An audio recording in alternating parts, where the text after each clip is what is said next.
પ્રકરણ 13 ભારત ભૂપૃષ્ઠ, આબોહવા, વનસ્પતિ અને વન્યજીવ. ભારત વિશાળ ભૌગોલિક વિસ્તારવાળો દેશ છે. વળી તે ભૌગોલિક વિવિધતા ધરાવે છે. આ વૈવિધ્ય આપણને વિસ્મય પમાડે છે. ઉત્તરમાં હિમાલયની પર્વતમાળા, જેના ઊંચા શિખરો 12 માસ બરફથી ઢંકાયેલા રહે છે. પૂર્વમાં બંગાળનો ઉપસાગર, પશ્ચિમે અરબ સાગર અને દક્ષિણમાં હિન્દ મહાસાગર આવેલા છે. ભારત લગભગ 32.8 લાખ ચોરસ કિલોમીટર ક્ષેત્રફળ ધરાવે છે. તેનો અંદાજિત વ્યાપ ઉત્તરમાં કાશ્મીરથી લઈને દક્ષિણમાં કન્યાકુમારી સુધી 3214 કિલોમીટર અને પૂર્વના અરુણાચલથી પશ્ચિમમાં ગુજરાતના કચ્છ સુધી 2933 કિલોમીટરમાં વિસ્તરેલો છે. લાંબા સમુદ્ર કિનારા, ઊંચી ઊંચી પર્વતમાળાઓ, દૂર દૂર સુધી ફેલાયેલા નદી મેદાનો, ઉબડ-ખાબડ ઉચ્ચ પ્રદેશ અને કિનારાથી દૂર આવેલા ટાપુઓ જેવા વિવિધ ભૂમિ સ્વરૂપો અહીં જોવા મળે છે. આબોહવા અને વનસ્પતિ સાથે સંસ્કૃતિ અને ભાષાની વિવિધતા પણ આપણને ઉડીને આંખે વળગે છે. આપણા રિવાજો અને પરંપરાઓમાં ભિન્નતાઓ જોવા મળે છે અને આ વિવિધતા અને એક રાષ્ટ્રની ભાવના આપણને વિશ્વમાં એક વિશિષ્ટ ઓળખ અપાવે છે. ભારતના પ્રાકૃતિક વિભાગો. Physical division of India. ભારતના ભૂપૃષ્ઠની આધારે તેના પ્રાકૃતિક વિભાગો પાડવામાં આવ્યા છે. ઉત્તરમાં આવેલો મહદઅંશે હિમાલય સીમા રક્ષકનું કાર્ય કરે છે. તેની ઉત્તર દક્ષિણ ફેલાયેલી સમાંતર પર્વતમાળાને 3 ભાગમાં વહેંચવામાં આવે છે. તેની છેક ઉત્તરમાં મહાહિમાલય કે હિમાદ્રી પર્વતમાળામાં વિશ્વનું સૌથી ઊંચું શિખર માઉન્ટ એવરેસ્ટ આવેલું છે. ત્યારબાદ તેની દક્ષિણે મધ્ય હિમાલય કે હિમાચલ નામથી ઓળખાતી પર્વતમાળા આવેલી છે, જ્યાં દર્શનીય સ્થળો અને યાત્રાધામો આવેલા છે. તેની દક્ષિણે શિવાલિક કે લઘુ હિમાલય નામે ઓળખાતી પર્વતમાળા આવેલી છે. હિમાલયની દક્ષિણે ગંગા, સતલુજ, યમુના, બ્રહ્મપુત્ર અને તેની શાખા નદીઓએ ઠાલવેલા કાંપથી બનાવેલ વિશાળ મેદાન આવેલું છે. આ નદીઓથી બનેલા મેદાન સમતલ અને ખેતી માટે ફળદ્રુપ ઉપજાઉ જમીન ધરાવે છે. ત્યાં વધુ ખેત ઉત્પાદન થતું હોવાથી મેદાનોમાં ગીચ વસ્તી જોવા મળે છે. ભારતના પશ્ચિમ ભાગમાં ભારતીય મહામરુસ્થળ આવેલું છે. ત્યાં ગરમી વધારે તથા વરસાદનું પ્રમાણ નહિવત હોય છે. ક્યારેક તો સળંગ 3-4 વર્ષ સુધી વરસાદ થતો નથી. આ ક્ષેત્રમાં વનસ્પતિનું પ્રમાણ ખૂબ ઓછું જોવા મળે છે. ઉત્તરના મેદાનોની દક્ષિણે ઊંધા ત્રિકોણાકારે દખ્ખણનો ઉચ્ચ પ્રદેશ આવેલો છે. તેનું ભૂપૃષ્ઠ સમતલ નથી. તેના કેટલાક ભાગો ઊંચા તો કેટલાક ઓછી ઊંચાઈ ધરાવે છે. અહીં ઘણી પર્વતમાળાઓ અને પહાડી વિસ્તારો આવેલા છે, જેમાં દુનિયાની સૌથી પ્રાચીન પર્વતમાળા અરવલ્લી, જે આ ક્ષેત્રની ઉત્તર પશ્ચિમે આવેલી છે. તેની દક્ષિણ પૂર્વમાં વિંધ્યાચલ અને સાતપુડાની પર્વતમાળાઓ આવેલી છે. પૂર્વથી પશ્ચિમ તરફ વહીને અરબ સાગરને મળતી નર્મદા અને તાપી વિંધ્યાચલ અને સાતપુડાની પર્વત શ્રેણીમાંથી વહે છે.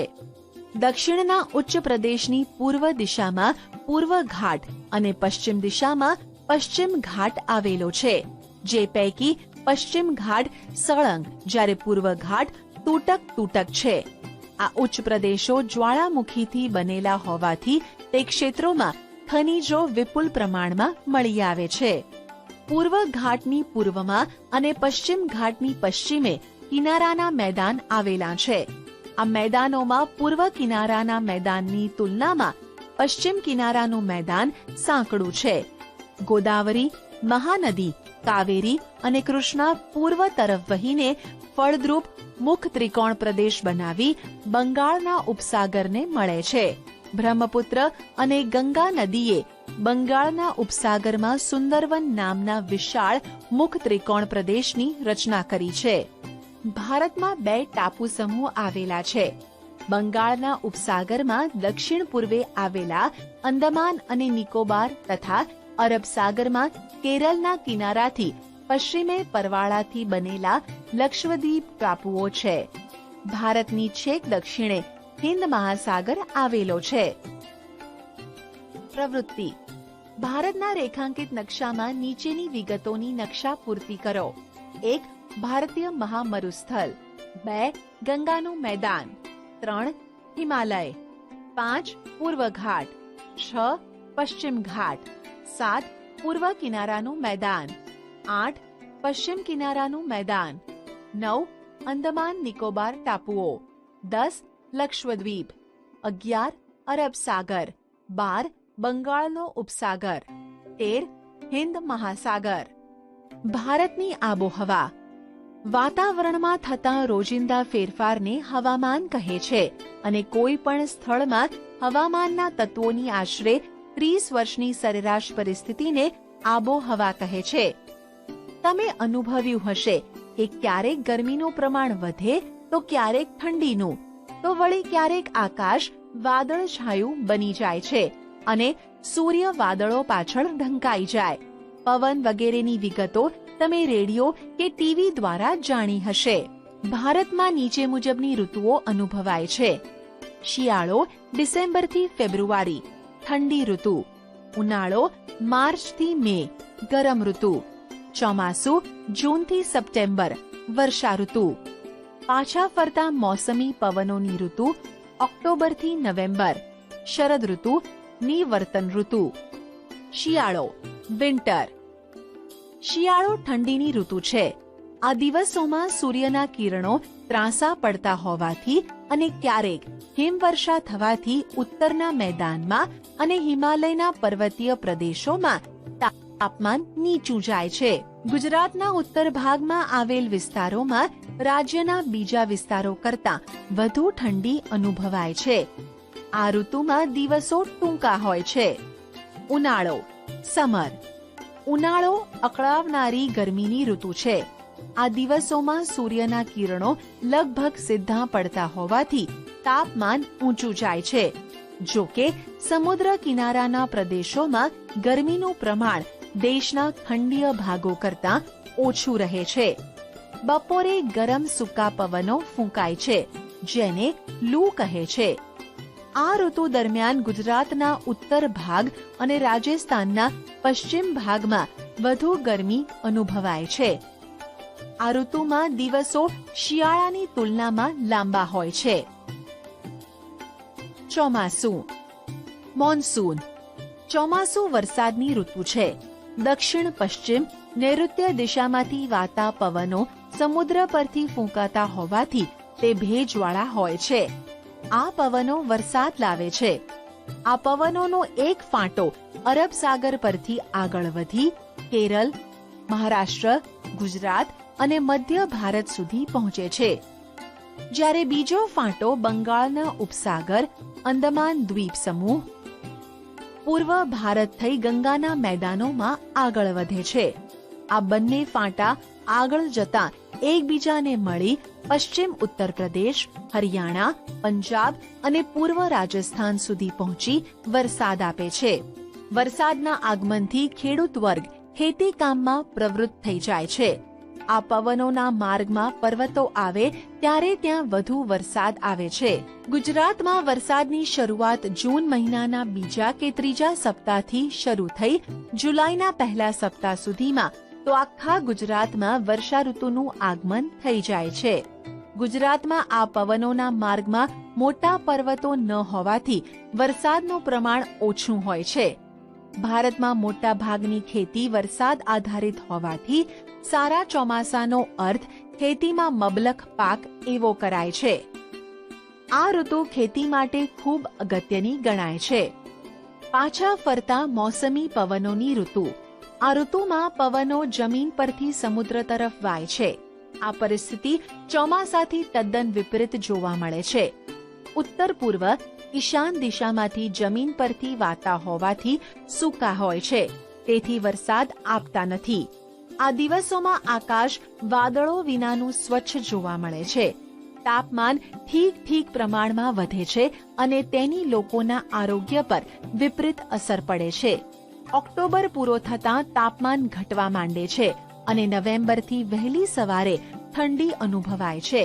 આ પવનો બંગાળના ઉપસાગર પરથી પસાર થતાં ભેજવાળા બને છે અને ભારતના પૂર્વ કિનારે આવેલ તમિલનાડુ અને આંધ્રપ્રદેશમાં તે આ દિવસોમાં વરસાદ આપે છે. ભારતની આબોહવામાં સ્પષ્ટ ઋતુભેદ અનુભવાય છે. તેની ખાસિયતને કારણે સામાન્ય રીતે મોસમી આબોહવા કહેવાય છે. વિચારીને કહો, જો બારે માસ એક સરખી ઋતુ હોય તો આપણા જીવન પર કેવી અસરો પડે તે નીચેની મુદ્દા ધ્યાન રાખી કહો. ખોરાક, પોશાક, ખેતી. વનસ્પતિ, જંગલોના પ્રકાર. Vegetation, types of forest. આપની ચોતરફ વિવિધ પ્રકારના ઝાડ છોડવા અને ઘાસ જોવા મળે છે. કેટલીક વનસ્પતિ સુંદર મજાના ફૂલોવાળી તો કેટલીક કાંટાળી હોય છે. અમુક વૃક્ષો ઘેઘૂર ઘટાદાર તો અમુક નીચા અને પાંખા હોય છે. વનસ્પતિ એક પ્રદેશ કરતાં બીજા પ્રદેશમાં અલગ અલગ હોય છે. આ વિવિધતાનું કારણ આબોહવામાં રહેલી વિભિન્નતા છે. આ આબોહવાને આધારે જ વનસ્પતિના પ્રકાર પાડવામાં આવે છે. વરસાદનું પ્રમાણ વનસ્પતિની આ વિવિધતા સર્જન માટેનો મુખ્ય આધાર છે. જંગલોના પ્રકારો આ મુજબ છે. ઉષ્ણ કટિબંધીય વરસાદી જંગલો, ટ્રોપિકલ રેની ફોરેસ્ટ. જ્યાં વરસાદનું પ્રમાણ વધારે હોય છે ત્યાં ઉષ્ણ કટિબંધીય વરસાદી જંગલો આવેલા હોય છે. આ જંગલોના વૃક્ષો ઘેઘૂર અને ઘટાદાર હોવાથી સૂર્યના કિરણો જમીન સુધી પહોંચી શકતા નથી. અનેક જાતના વૃક્ષો, વેલાઓ અને છોડવા એટલે કે ફર્ન્સ ત્યાં જોવા મળે છે. વળી બધી જાતના વૃક્ષોમાં એક સાથે પાનખર આવતી નથી, પણ વર્ષભર અલગ સમય આવતી હોવાથી તે હંમેશા લીલાછમ દેખાય છે. આ પ્રકારના જંગલો પશ્ચિમ ઘાટના કિનારાના તરફના ઢોળાવોમાં પટ્ટી રૂપે અને અંદમાન નિકોબાર ટાપુઓમાં તથા ઉત્તર પૂર્વ ભારતના કેટલાક ભાગોમાં આવેલા છે. મહોગોની, રોઝવુડ, નેતર વગેરે વૃક્ષો અહીં જોવા મળે છે. ઉષ્ણ કટિબંધીય પાનખર જંગલો, ટ્રોપિકલ ડેસિડ્યુઅસ ફોરેસ્ટ. આ પ્રકારના જંગલો ભારતમાં ઘણા મોટા ભાગ પર આવેલા છે. આ જંગલો ઓછા ઘટાદાર હોય છે. તેમાં પાનખર ઋતુ દરમિયાન વૃક્ષો, પાંદડા. ઉષ્ણ કટિબંધીય પાનખર જંગલો, ટ્રોપિકલ ડેસિડ્યુઅસ ફોરેસ્ટ. આ પ્રકારના જંગલો ભારતમાં ઘણા મોટા ભાગ પર આવેલા છે. આ જંગલો ઓછા ઘટાદાર હોય છે. તેમાં પાનખર ઋતુ દરમિયાન વૃક્ષો, પાંદડા ખેરવે છે. આથી તેને ખરાઉ મોસમી જંગલો એવા નામે પણ ઓળખવામાં આવે છે. સાગ, સાલ, વાંસ, મહોડો, લીમડો વગેરે વૃક્ષો આ પ્રકારના જંગલોમાં જોવા મળે છે. સૂકા ઝાંખરાવાળા જંગલો, ડ્રાય એન્ડ સ્ક્રબ ફોરેસ્ટ. આ પ્રકારના જંગલો ઓછા વરસાદના પ્રદેશોમાં જોવા મળે છે. અહીં થતા વૃક્ષો કાંટાળા હોય છે. થોર, ખેર, ખીજડો, બાવળ, બોરડી વગેરે મુખ્ય છે. રાજસ્થાન, હરિયાણા, પશ્ચિમ ઘાટના પૂર્વીય ઢાળ પર અને ગુજરાતમાં જોવા મળે છે. પર્વતીય જંગલો, મોન્ટેન ફોરેસ્ટ. આ પ્રકારના જંગલો તેના નામ પ્રમાણે પર્વતીય વિસ્તારમાં જોવા મળે છે. પર્વતોમાં જુદી જુદી ઊંચાઈએ વિવિધ પ્રકારની અને આકાર વૈવિધ્ય ધરાવતી વનસ્પતિ ઉગે છે. સમુદ્ર સપાટીથી 1500 મીટરથી 2500 મીટર સુધી ઉગતી વનસ્પતિ શંકુ આકારની અને સોય આકાર પાંદડા ધરાવતી હોય છે. તેના આકાર પરથી આ વનસ્પતિ શંકુદ્રુમ વનસ્પતિ તરીકે ઓળખાય છે. ચીડ, દેવદાર, પાઇન વગેરે આ પ્રકારની વનસ્પતિ ગણાય છે. મેનગ્રોવ જંગલો, મેનગ્રોવ ફોરેસ્ટ. આ પ્રકારના જંગલો સમુદ્રની ભરતીના ખારા પાણીમાં વિકસે છે. આ પ્રકારના જંગલો પશ્ચિમ બંગાળ, ગુજરાત અને આંદામાન નિકોબારના ટાપુઓના સમુદ્ર કિનારે આવેલા છે. ગંગાના મુખ ત્રિકોણ પ્રદેશમાં આવેલ સુંદરવન આ પ્રકારનું જંગલ છે. ત્યાં થતા સુંદરી નામના વૃક્ષો પરથી એ નામ પડ્યું છે. ગુજરાતના સમુદ્ર કિનારે આ પ્રકારના જંગલોમાં ચેરના વૃક્ષો જોવા મળે છે, જેનો ઉપયોગ સ્થાનિક લોકો બળતણ તરીકે કરે છે. પાઠની વિગતોને આધારે નીચેના કોષ્ટકમાં માંગ્યા મુજબની વિગતો ભરો. જંગલના પ્રકાર સામે તે જંગલોમાં જોવા મળતા વૃક્ષોની યાદી બનાવો. જંગલોનું મહત્વ. જંગલો આપણી ઘણી જરૂરિયાતો પૂરી પાડે છે. તેનાથી થનારા મુખ્ય ફાયદા કોષ્ટકની મદદથી જાણીએ.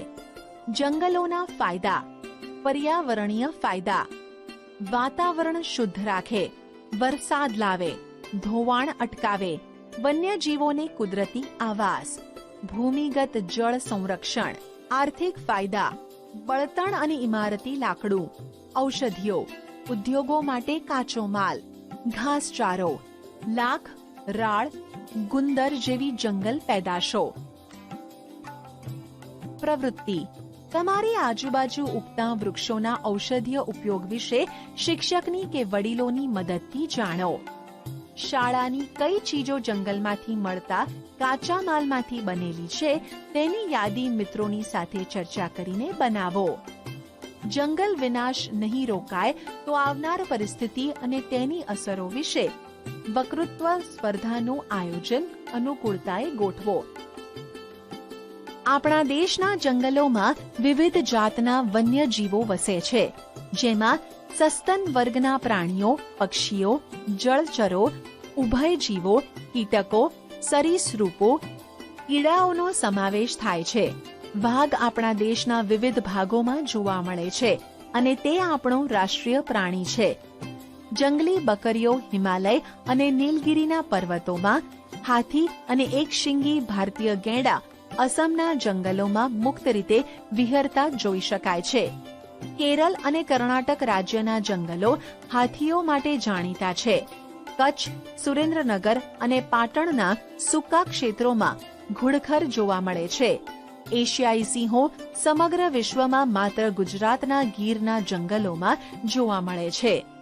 ભારતમાં પક્ષીની અનેક પ્રજાતિઓ જેવી કે સારસ, બતક, કોયલ, પોપટ, ઘોરાડ, ચીબરી, કાબર, સમડી, ગીધ, ગરુડ, ઘુવડ વગેરે વસે છે. મોર આપણું રાષ્ટ્રીય પક્ષી છે. આ ઉપરાંત ભારતમાં ગુજરાત, ઓડિશા વગેરે રાજ્યોના સમુદ્ર કિનારે સમુદ્રના કાચબાઓ ઈંડા મૂકવા આવે છે. આપણે ત્યાં સાપની ઘણી પ્રજાતિઓ જોવા મળે છે. તે પૈકીની મોટા ભાગની પ્રજાતિઓ બિનઝેરી છે. આપણા દેશના જળાશયો અને જળ પલાવિત વિસ્તારોમાં દૂર દૂર આવેલા ઠંડા પ્રદેશોમાંથી પક્ષીઓ શિયાળામાં બચ્ચા ઉછેરવા આવે છે. ગુજરાતનું નળ સરોવર, ખીજડીયા, થોળ, છારીદંડ, કચ્છ વગેરે જગ્યાએ શિયાળા દરમિયાન હજારો વિદેશી પક્ષીઓ આવે છે અને શિયાળો પૂરો થતાં તે પોતાના વતનમાં પરત જાય છે. આવા પક્ષીઓ પ્રવાસી કે યાયાવર પક્ષીઓ નામે ઓળખાય છે. સિંહ. સિંહ ભારતમાં માત્ર ગીરના જંગલમાં જ જોવા મળે છે અને તે ગુજરાતનું રાજ્ય પ્રાણી છે. સંરક્ષણના પ્રયાસોથી તેની સંખ્યામાં વધારો થયો છે. વન વિભાગ દ્વારા પ્રવાસીઓ માટે સિંહ દર્શનના કાર્યક્રમનું આયોજન કરાય છે. જાણવા જેવું. સુરખાબ, ફ્લેમિંગો. સુરખાબ નળ સરોવર, કચ્છના રણમાં તથા કાદવિયા કે પાણીવાળા ક્ષેત્રોમાં જોવા મળે છે. તે લાંબા પગ અને સફેદ ગુલાબી ઝાંયવાળું શરીર ધરાવે છે. ભારતમાં માત્ર કચ્છમાં જ તે માળા કરે છે. જમીન પર કિચડવાળી ક્ષારીય માટીમાં નાનો ગોળ ટીંબો બનાવી તેના મથાળે ખાડો કરી તેમાં ઈંડું મૂકે છે. અભયારણ્યો, રાષ્ટ્રીય ઉદ્યાનો અને જૈવ આરક્ષિત ક્ષેત્રો, sanctuary, national parks, bio reserve zone. વન્યજીવોના સંરક્ષણના હેતુથી કેટલાક વિસ્તારોને ખાસ કાયદાકીય જોગવાઈથી નીચે મુજબના વિસ્તારો કે ક્ષેત્રો જાહેર કરવામાં આવે છે, જેની મુખ્ય વિગતોની માહિતી મેળવીએ. અભયારણ્ય. રચના રાજ્ય સરકાર દ્વારા. અન્ય વિગતો પાલતુ પશુઓને મંજૂરી બાદ ચરાવવાની છૂટ. ઉદાહરણ: બાલારામ અભયારણ્ય, નળ સરોવર પક્ષી અભયારણ્ય. રાષ્ટ્રીય ઉદ્યાન રાજ્ય અને કેન્દ્ર સરકારના સંકલનથી પાલતુ પશુઓને ચરાવવા પર સંપૂર્ણ પ્રતિબંધ. ગીર રાષ્ટ્રીય ઉદ્યાન, વેળાવદર રાષ્ટ્રીય ઉદ્યાન. જૈવ આરક્ષિત ક્ષેત્ર આંતરરાષ્ટ્રીય માપદંડો મુજબ. તમામ બહારની માનવીય પ્રવૃત્તિઓ પર સંપૂર્ણ પ્રતિબંધ. કચ્છ રણનું આંશિક ક્ષેત્ર. નીલગિરીનું ક્ષેત્ર દક્ષિણ ભારત. જંગલો અને વન્યજીવોની સુરક્ષા આપણા સૌની જવાબદારી છે. તેના સરકાર દ્વારા ઘડવામાં આવતા કાયદા અને મૂકવામાં આવતા પ્રતિબંધોનો અમલ કરવા આપણે સૌએ કટિબદ્ધ થવું પડશે.